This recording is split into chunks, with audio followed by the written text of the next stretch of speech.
చామిల్ ప్రసాద్ గారికి, పాస్టర్ గారికి, అలాగే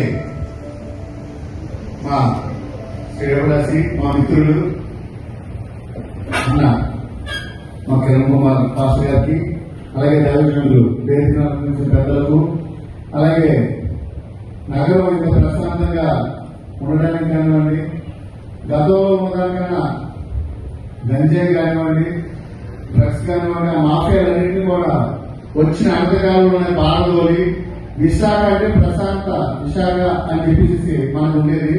అటువంటి కీర్తి ఖ్యాతి మళ్ళీ వచ్చిందంటే మన విశిష్టారెడ్డి, మన సిపి గారు, సంఘమిత్ర పత్ర మాసి గారికి, అలాగే నా ప్రియ సహోదరులకు అందరికీ కూడా అడ్వాన్స్ గా క్రిస్మస్ శుభాకాంక్షలు తెలియజేసుకుంటూ, దేవుని గురించి చెప్పడానికి నేను మాటలు చెప్పారు.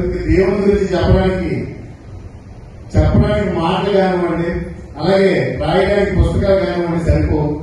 ఎందుకంటే ఈ ప్రపంచం అంతా కూడా కురుక్షేత్రం యుద్ధాలతో ఉన్న సమయంలో ప్రభు మనకి ప్రేమని, శాంతిని పరిచయం చేసి మనకి నడవడిక ప్రేమమూర్తిగా, దయామూర్తిగా, కరుణామూర్తిగా ఉండాలని చెప్పిన ఘనత మన ప్రేమమూర్తి, మన దేవుడు, మన ప్రభు. ఎందుకంటే ఈ ప్రపంచానికి కొలమానంగా చూస్తున్న కాల పట్టిక కూడా క్రీస్తు పూర్వం, క్రీస్తు శకం అని చెబుతున్నారు అంటే దేవుడి గొప్పతనం గురించి అంతకన్నా ఇంకేం కావాలి? అటువంటి దేవుడి తాలూకు ఆశీస్సులు అందరికీ ఉండాలని అందరూ కూడా, మన చిన్నప్పుడు అందరూ కూడా, ఇప్పుడే మన సంఘమిత్ర రాజశేఖర్ గారు చెప్పడం జరిగింది.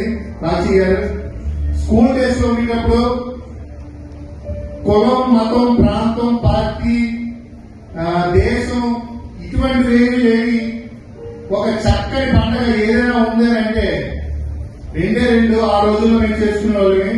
ఒకటి ఆగస్ట్ 15, అలాగే క్రిస్మస్. అదే మాకు మా స్కూల్లో రెండు ఫెస్టివల్స్ జరిగింది. ఆ రెండు ఫెస్టివల్స్ ఆగస్ట్ 15 కోసం మన అందరూ ఏ విధంగా ఎదురు చూసేవాళ్ళం, అదే విధంగా మళ్ళీ క్రిస్మస్ కోసం అంతే ఆశ ఎదురు చూసుకునే వాళ్ళని. క్రిస్మస్ వస్తుందంటే 15 రోజుల ముందుగానే క్లాస్ రూమ్స్ కానివ్వండి, అవన్నీ కూడా చాలా నీట్ గా వాటిని కూడా డెకరేట్ చేసి ఆ రోజుల్లోనే ఆ పేస్ట్ జెండాలు అవి కూడా అందించడం అవన్నీ జరిగేది. అటువంటి చక్కని ప్రభు తాలూకా ఆశీస్సులు అందరికీ ఉండాలని ఇంత